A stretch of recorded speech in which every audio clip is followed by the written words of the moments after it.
Dear students, zoology के paper का जो मॉडल पेपर है जोलॉजी का, उसका जो क्वेश्चन नंबर 5 है, रीजनिंग क्वेश्चंस, उसको हम सॉल्व कर रहे हैं। सवाल जो आपके पेपर में दिया हुआ है वो सवाल इस तरह से है कि how does the pre capillary sphincter regulate the blood flow in capillaries. ठीक है, ये सवाल लिखा हुआ है, ये सवाल के अल्फाज हैं। ठीक है कि प्री कैपिलरी स्फिंक्चर कैपिलरीज में ब्लड फ्लो को कैसे मेंटेन करते हैं, कैसे मैनेज करते हैं। अच्छा, आंसर पहले तो ये देख लीजिए कि क्या लिखा हुआ क्या, फिर मैं इसको डिस्क्राइब करता हूँ। ये जो जवाब आपको लिखना है, ये 4-5 जो लाइंस हैं, ये आपका आंसर है। बाकी जो नीचे डायग्राम है ये आपके लिए बनाना ज़रूरी नहीं है। ये मैं डायग्राम इसलिए बनाइए ताकि मैं आपको डिस्क्राइब कर सकूँ, समझा सकूँ। A pre capillary sphincter is a band of smooth muscles that adjust blood flow into capillaries। अच्छा, आप ज़रा देखिए कि डायग्राम में अगर हम देखें कि ये कहाँ प्री कैपिलरी स्फिंक्चर कहाँ मौजूद है, तो ये देखिए मैंने डायग्राम में मार्क किया, ये आपको नज़र आ रहा है। ये जो आप देख रहे हैं कि नज़र आ रहा होगा आपको कि ऐसे दायरे की शक्ल में ऐसा लग रहा है धागे बंधे हुए हैं, यानी मसल्स के ऐसे फाइबर्स हैं जिन्होंने कैपिलरीज की जो एंट्रेंस है उसको बाहर से इंसर्कल किया हुआ है। इनको कहते हैं प्री कैपिलरी स्फिंक्चर। और उसके बाद जो ब्लड होता है वो कैपिलरीज की जानिब फ्लो करता है। ठीक है, और कैपिलरीज का जहाँ पर एक बंच मौजूद होता है, कैपिलरीज का एक बहुत बड़ा नेटवर्क जहाँ पर होता है बॉडी में, उस जगह को कैपिलरी बेड कहा जाता है।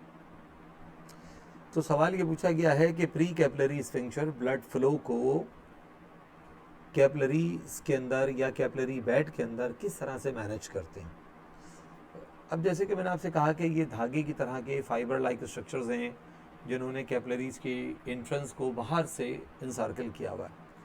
अब क्या कह रहे हैं कि आंसर पे अगर हम आते हैं कि at the point where each of the capillaries originate, वो जगह, वो मकाम जहाँ से कोई भी कैपिलरी ओरिजिनेट हो रही होती है फ्रॉम एन आर्ट्रियोल। आर्ट्रियोल क्या है? ये वाली ब्लड वेसल है जिसके बाद जो है कैपिलरीज का सिलसिला शुरू होता है। यानी ये बात की जा रही है कि कैपिलरीज से जहाँ आर्ट्रियोल से जैसे ही जहाँ पर कैपिलरी का आगाज़ होगा वहाँ पर ये प्री कैपिलरी स्फिंक्चर एग्जिस्ट करते हैं।